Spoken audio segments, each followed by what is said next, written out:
Welcome back to another episode of Rock Boys Football. Early Thursday afternoon, for lack of better terms, a bomb dropping in the college football landscape as it pertains to the transfer portal.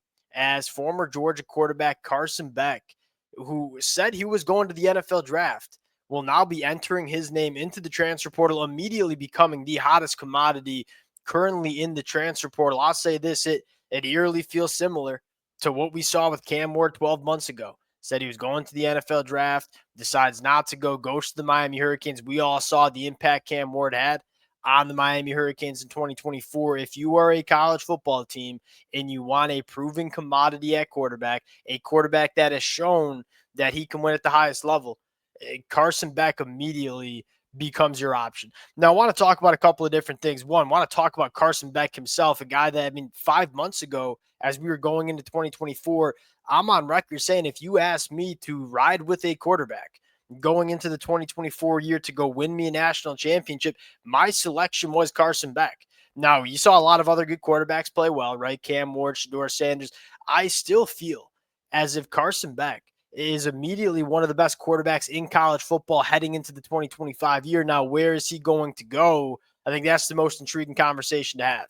Now, before we get into it, just want to say, one, let it fly in the comment section. I think there'll be some USC fans listening to this. I think there'll be some Miami Hurricane fans listening to this, maybe Oregon, Ohio State. There's a lot of teams that could be players for Carson Beck. Would love to hear from y'all in the comment section. If you guys do enjoy the content, consider subscribing to the channel. Immediately becomes one of the more exciting storylines to follow over the next couple of weeks. Without further ado, let's start, briefly on my take on Carson Beck, and then we'll get into some teams that I think could be contenders.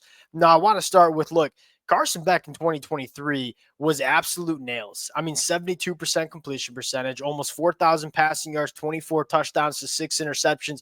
He's got an arm that can make just about any throw that you want him to make. But I think more importantly, the processing is at another level. I think that you ask the NFL draft community what they love most about Carson Beck, it's the command that he has of the offense at the quarterback spot to go along with, again, it's not crazy arm talent, but it is very, very solid arm talent.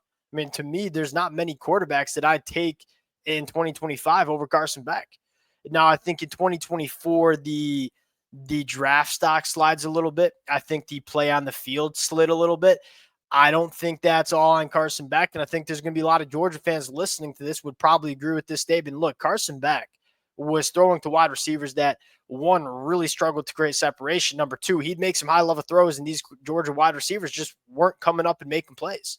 The wide receiver play for Georgia in 2024, once Brock Bowers and Ladd left, it was a disaster. And again, Carson Beck did not have a bad season in 2024. 64% completion percentage, 3,400 yards, 28 touchdowns.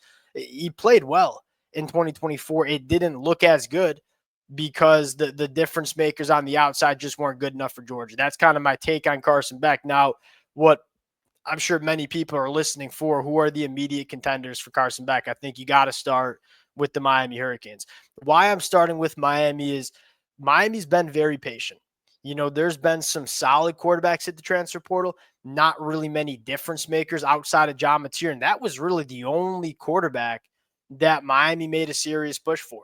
Jackson Arnold was in the portal, Malik Murphy. Miami kind of just sat back patiently and just waited for John Mateer. Obviously could not get that one done with his connections to Oklahoma. Miami, to me, immediately, and this is, I ain't no insider, I ain't no insider, but that to me makes the most amount of sense, because you look at Miami and say, I think there was some confidence with Emory Williams going into 2025. We saw him in the second half against Iowa State in the bowl game. I don't think it inspired much confidence. I think if you're Miami, again, one, the oldest quarterback you have in the room is a redshirt sophomore in Emory Williams. And I think number two, you don't really have a proven commodity in the room. This would solve a lot of those problems going into 2025. And I think, where's Carson Beck going to look to go? I think he's going to look to go for an offense that is kind of ready-made around him. Because you look at Carson Beck, when he's at his best, if you give him a good run game, you give him some good pass catchers, what we saw with him in 2023, he could be one of the best quarterbacks in the country. But you want Carson Beck to be surrounded by a lot of talent. And you look at Miami, I think they have the offensive line box checked. I think they have some difference makers on the outside. They're going to have one of the best run games that you see in the country. And Carson Beck's very good work and play action. To me, Miami immediately becomes that first team to watch. Now, I think you have to throw in Oregon, right? There are a lot of rumors swirling around Twitter message boards that Oregon was kind of waiting for a quarterback to pop. I personally don't think so. I think there's a lot of confidence within Dante Moore going into 2025. And look, we're never going to count the Oregon Ducks out for making big moves in the transfer portal. We've seen it pretty much since Dan Lanning's been there.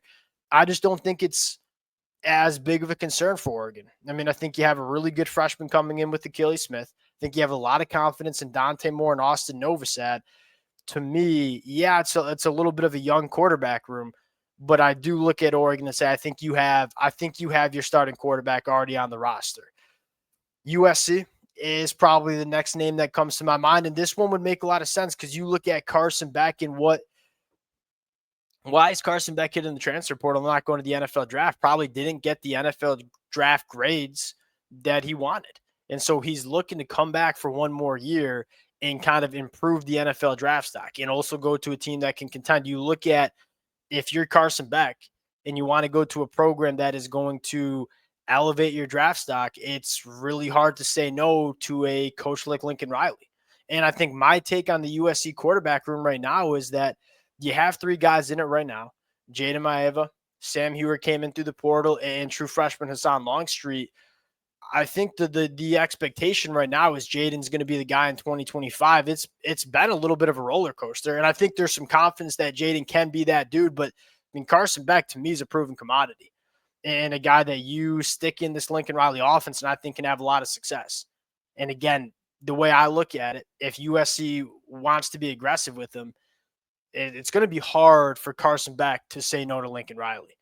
Another team that I would probably I'm looking for, and I don't know if I'd label them a tier 1 contender here, is Ohio State, right? You're moving on from Will Howard after the year.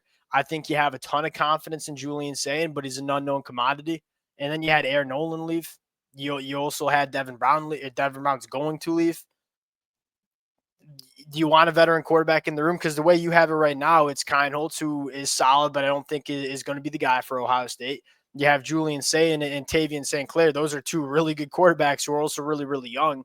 Could Carson Beck be that bridge quarterback for guys like Tavian St. Clair and Julian Sayin, but also give you a quarterback that you put him in that Ohio State offense, they immediately become they are a national championship contender, but he's a guy that can win at a high level for Ohio State. A team that already got a quarterback that I think would have been a player was Auburn.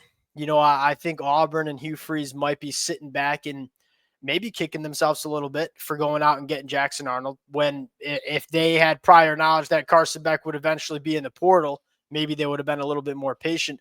That's why I'm looking at some teams who have been patient, most notably the Miami Hurricanes. I mean, that to me is a team that wants to add a transfer portal quarterback, but they haven't really gone after any. And I think that tells me Mario Cristobal was waiting for an opportunity like this to go out and make a play. And I think they have the funds to make it happen because they made a very aggressive NIL move for a guy like John Mateer. And so there is some funds. There's a little bit of a war chest that's waiting for a quarterback to hit. To me, this would be the quarterback that you expected to hit and go out and get. I think Miami's probably the team to watch immediately. We'll see who else makes a play. Appreciate you guys rocking with it. If y'all do enjoy the content, consider subscribing to the channel. Let it fly in the comment section. We'll talk to y'all later. Peace.